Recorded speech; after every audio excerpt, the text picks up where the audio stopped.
जय श्री कृष्ण, जय श्री राम।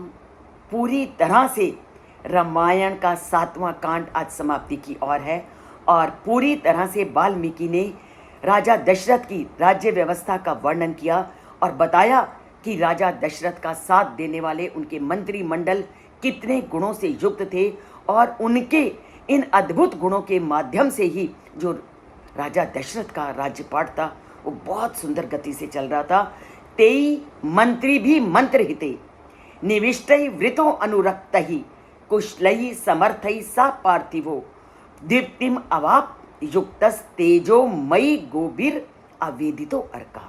कि राजा दशरथ का जो मंत्रिमंडल था वो पूरी तत्परता से, पूरी योग्यता के साथ, पूरी निष्ठा के साथ अपने कर्तव्य का पालन करता था और सारी प्रजा के साथ उनका जो व्यवहार था अनुरक्त बड़े प्रेम से युक्त था और वो जिस भी कार्य को करते थे पूरी लगन और निष्ठा के साथ करते थे और अपने अपने कार्यों में बहुत कुशल थे और समर्थ थे।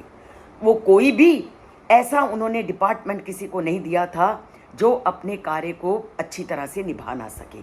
तो ऐसे दीप्तिमान, ऐसे योग्य लोगों के साथ राजा दशरथ अपनी राज्य व्यवस्था को चलाते थे। इसीलिए उनकी राज्य व्यवस्था अद्भुत गुणों से युक्त थी और उनका प्रजा का कोई भी व्यक्ति किसी भी दुख का सामना नहीं करता था।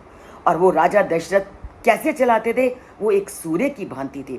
जैसे सूर्य अपनी तेजोमयी किरणों के माध्यम से सभी लोगों को प्रकाशित करता है, उसी प्रकार राजा दशरथ इन तेजोमय अपने मंत्रिमंडल के को साथ लिए हुए पूरे राज्य को बहुत सुव्यवस्थित ढंग से चलाते थे।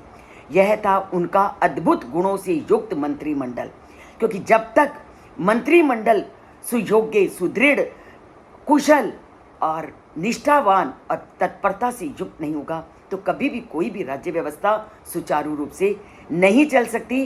राजा दशरथ की अगर प्रजा सभी प्रकार की सुख समृद्धि से युक्त थी तो उसका एकमात्र कारण था राजा दशरथ का मंत्रिमंडल का सुयोग्य होना, कुशल होना, कर्तव्य निष्ठ होना और प्रेममयी शक्ति से युक्त होना।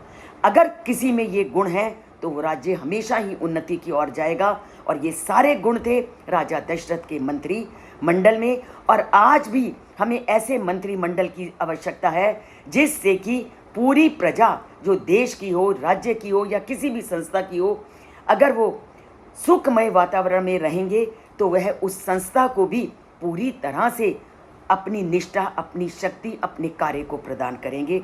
अगर चाहते हैं कि सभी निष्ठा से कार्य करें तो आज भी हमें राजा दशरथ की तरह सुदृढ़ मंत्रिमंडल की आवश्यकता है।